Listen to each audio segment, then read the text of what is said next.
ఇక్కడ మీకు కనిపిస్తున్న ఈమె పేరు జాయిస్ విన్సెంట్. ఈమె అక్టోబర్ 19, 1965లో లండన్లో జన్మించింది. ఈమె తల్లి పేరు లైరిష్, తండ్రి పేరు లారెన్స్. ఈమె 11 ఏళ్ల వయసులో ఈమె తల్లి చనిపోయింది. జాయిస్ విన్సెంట్కి 4 అక్కలు. ఈమె ఆలనా పాలనా వాళ్లే చూసుకునేవారు. జాయిస్ విన్సెంట్కి తన తండ్రితో పెద్దగా అనుబంధం ఉండేది కాదు. జాయిస్ విన్సెంట్ తన తండ్రి 2001లో చనిపోయాడు అని చెప్పింది, కానీ అతను 2004లో చనిపోయాడు. జాయిస్ విన్సెంట్ తన 16 ఏళ్ల వయసులో తన చదువును ఆపేసింది. ఆమెకి మ్యూజిక్ ఇండస్ట్రీలో మంచి ఫ్రెండ్స్ సర్కిల్ ఉండేది. తనకి 25 ఏళ్ల వయసులో 1990లో Wembley concert Nelson Mandela international tribute for a free South ఆఫ్రికాలో బ్యాక్ స్టేజ్ ఆడియన్స్తో పాటు పార్టిసిపేట్ చేసింది. వీడియో కూడా రికార్డ్ చేయబడింది. ఆ ప్రోగ్రాం తర్వాత తను నెల్సన్ మండేలాను కలుసుకుని షేక్ హ్యాండ్ కూడా ఇచ్చింది. 1985లో లండన్లోని ఓసిఎల్లో సెక్రటరీగా తన కెరీర్ని ప్రారంభించింది. తర్వాత సిఐటో మరియు లార్డ్ బెంజర్స్లో వర్క్ చేసింది. కొన్ని రోజుల తర్వాత ఎర్నిస్ట్ అండ్ యంగ్లో 4 ఇయర్స్ పాటు ట్రెజరీ డిపార్ట్మెంట్లో వర్క్ చేసింది. కొన్ని కారణాల వల్ల మార్చ్ 2001లో తన జాబ్కి రిజైన్ చేసింది. తను ఎందుకు రిజైన్ చేసిందో ఇప్పటికీ ఎవరికీ తెలియదు. కొంతకాలం తర్వాత విన్సెంట్ హెరింగేలోని డొమెస్టిక్ అబ్యూస్ షెల్టర్లో కొంతకాలం గడిపింది. అలాగే బడ్జెట్ అనే హోటల్లో క్లీనర్గా కూడా పనిచేసింది. అదే టైంలో విన్సెంట్ తన ఫ్యామిలీ నుండి విడిపోయింది.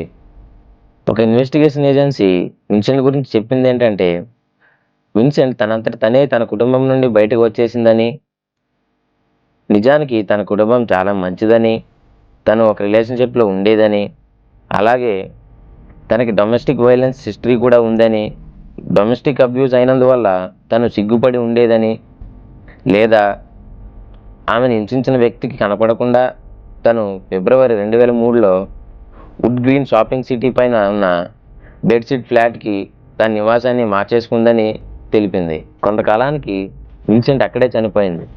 తను ఎందుకు చనిపోయింది, ఎలా చనిపోయిందో తెలుసుకోవడానికి ఈ వీడియోని లాస్ట్ వరకు చూడండి. జాయిస్ విన్సెంట్ కొంతకాలం పాటు బయటికి రాలేదు.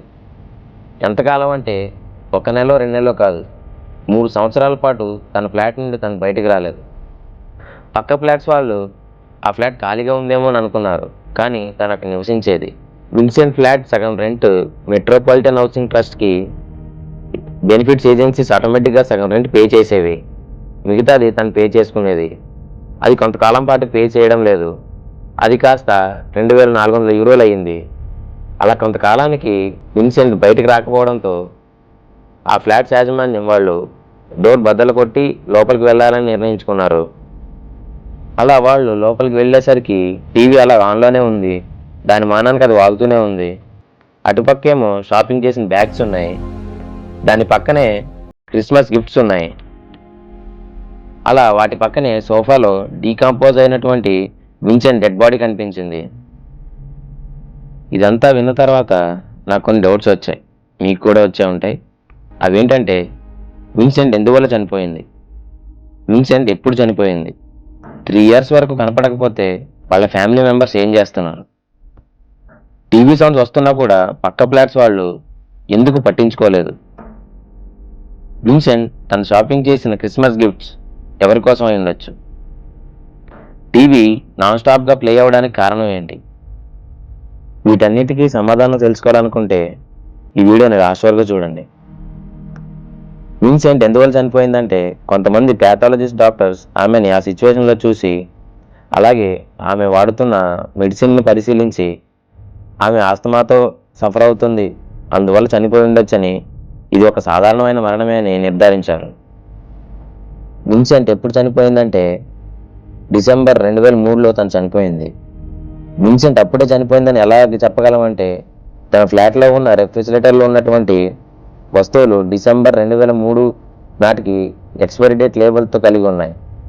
సో ఎక్స్పైరీ అయిపోయిన వస్తువులు ఎవరు వాడరు కాబట్టి తను అంతలోపే చనిపోయి ఉంటుందని డిసైడ్ చేశారు. 3 ఇయర్స్ వరకు విన్సెంట్ కనపడకపోతే వాళ్ళ ఫ్యామిలీ మెంబర్స్ ఏం చేస్తున్నారు? విన్సెంట్ సిస్టర్ విన్సెంట్ని వెతకడానికి ఒక ప్రైవేట్ డిటెక్టివ్ని నియమించింది.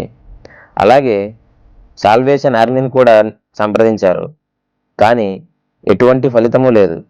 కొన్నాళ్ళ తర్వాత విన్సెంట్ ఎక్కడ నివసిస్తుందో తన ఇంటిని డిటెక్టివ్ కనుగొన్నారు. ఆమె కుటుంబ సభ్యులు ఆమెకి లెటర్స్ కూడా రాశారు. తను అప్పటికి చనిపోయి ఉండడంతో తన దగ్గర నుంచి ఎటువంటి రిప్లై రాలేదు. తనంతట తనే మా కుటుంబం నుండి సంబంధాలు తెంచుకుని వెళ్ళిపోయిందని తన ఫ్యామిలీ తేల్చి చెప్పారు. జాయిస్ విన్సెంట్ ఫ్లాట్ నుండి టీవీ సౌండ్స్ వస్తున్నా కూడా పక్క ఫ్లాట్స్ వాళ్ళు ఎందుకు పట్టించుకోలేదు. విన్సెంట్ నివసిస్తున్న ఫ్లాట్ ఒక నాయిసీ బిల్డింగ్. ఎంత నాయిసీ బిల్డింగ్ అయినా నైట్ టైంలో సౌండ్స్ వినపడతాయి, కానీ ఎవరు పట్టించుకోలేదు. ఎందుకంటే విండోస్ లోపల లాక్ చేసి ఉన్నాయి, అలాగే మెయిన్ డోర్ డబుల్ లాక్ చేసిబడి ఉంది. సో తెరిచి చూడడానికి ఆస్కారం లేదు. ఎందువల్లంటే లండన్లో పక్క ఫ్లాట్స్లోకి తొంగి చూడటం కానీ ఓనర్స్ పర్మిషన్ లేకుండా లోపలికి వెళ్ళకూడదనే రూల్ ఉంది. సో విన్సెంట్ ఫ్లాట్లో కంటిన్యూస్గా టీవీ సౌండ్స్ వస్తున్నా కూడా ఎవరూ పట్టించుకోలేదు. అదే మన ఇండియాలో అయితే 1-2 డేస్ బయటకు రాకపోయినా పోనీ ఎవరూ లేరని అనిపిస్తే కాదు, ఇల్లు గుల్ల చేసి పడేస్తారు. ఇక్కడ మీకు ఇంకొక డౌట్ రావచ్చు, టీవీ సౌండ్స్ అంటావా పట్టించుకోలేదు సరే, మరి తను చనిపోయిన కొన్ని రోజులకి బాడీ స్మెల్ రాలేదా? ఎస్ వచ్చింది, కానీ విన్సెంట్ నివసిస్తున్న బిల్డింగ్ పక్కనే ఉన్న పెద్ద పెద్ద వేస్ట్ బిన్స్ వల్ల వస్తుందేమో అని అనుకున్నారు, కానీ అది విన్సెంట్ ఫ్లాట్ లోపల నుండి వస్తుందని గమనించలేకపోయారు. విన్సెంట్ షాపింగ్ చేసిన క్రిస్మస్ గిఫ్ట్స్ ఎవరి కోసం అయి ఉండొచ్చు. విన్సెంట్ బాడీ పక్కనే కొన్ని క్రిస్మస్ గిఫ్ట్స్ ప్యాక్ చేసి ఉన్నాయి, బట్ ఏది ఎవరికో వాటిపైన నేమ్స్ రాయలేదు. సో ఏ గిఫ్ట్ ఎవరికి అనేది తెలియదు. విన్సెంట్ ఫ్లాట్లో టీవీ నాన్ స్టాప్గా ప్లే అవ్వడానికి కారణం ఏంటి? టీవీ అలా నాన్ స్టాప్గా ప్లే అవ్వడానికి కారణం ఏంటంటే ఆమె టీవీ బిల్స్ డెబిట్ ద్వారా ఆటోమేటిక్గా పే అయిపోవడం వలన టీవీ అలా కంటిన్యూస్గా ప్లే అవుతూ ఉంది. విన్సెంట్ చనిపోయే టైంకి తనకు ఒక బాయ్ ఫ్రెండ్ ఉన్నాడు. పోలీసులు అతను ఎక్కడున్నాడో లొకేట్ చేయలేకపోయారు.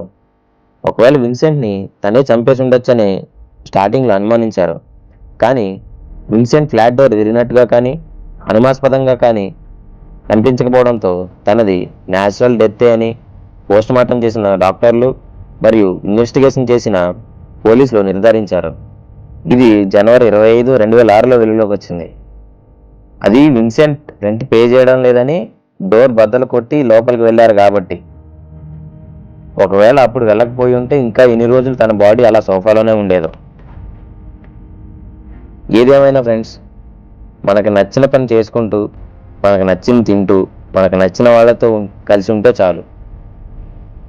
సో ఇది ఫ్రెండ్స్ జాయిస్ విన్సెంట్ డెత్ మిస్టరీ. ఈ వీడియో కనుక మీకు నచ్చినట్టయితే వీడియోని లైక్ చేయండి, షేర్ చేయండి. మీకు ఇంకా ఏమైనా దీనిలో డౌట్స్ అనిపిస్తే కామెంట్ చేయండి.